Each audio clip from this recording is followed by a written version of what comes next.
Now, I'd like to finish up with an interesting benediction, and it's from a book called Celebrating Life by Jonathan Sacks. And sadly, Jonathan Sacks died, I think, last week. And of course, he had become Lord Jonathan Sacks, sitting in the House of Lords. And for many years, he was the chief rabbi to the United Kingdom. And he told me, this is a book of little stories, but you'll see where I'm going with it, because it's a little benediction at the end of this story. But one time, Jonathan Sacks, when he was chief rabbi, was invited by John Major to a lunch, because the lunch was in honor of a visiting president, and that president was President Chaim Herzog, the then president of Israel. And of course, this city has such an amazing connection with Chaim Herzog, because his grandfather came from Belfast. The Herzog family came from Belfast. So John Major asked Jonathan Sacks to be a guest at the lunch.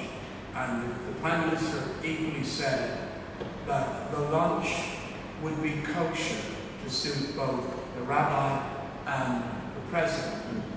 And then later he phoned Jonathan Sacks to ask Jonathan Sacks, would he say grace at the lunch?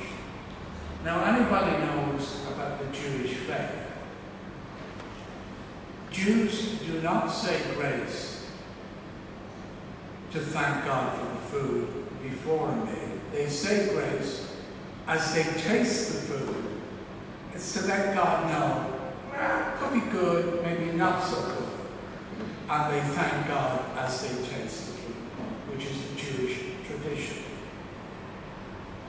So when Jonathan Sacks stood up to say grace, he noted there were no bread rolls or anything like that on the table. And this was an embarrassing moment for him. How, as chief rabbi, was he going to say grace?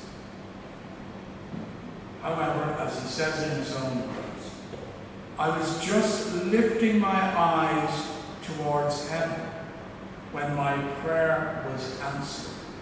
Halfway down the table was a gold ornament. Someone had decided to adorn it with a bunch of grapes. It was the only item of food in the room. In relief, I made a comprehensive blessing that included the grapes and ate one. Honor was saved. Later we had a laugh over what had happened. Prime Minister, I said, your faith is different from ours. To put it bluntly, you have more faith than we do. You thank God for that which we are about to receive. After long experience, we prefer to have received it first. God sends us messages all the time, usually in code. I think this one was saying, remember what a blessing is. A blessing is an expression of the miracle of simple things.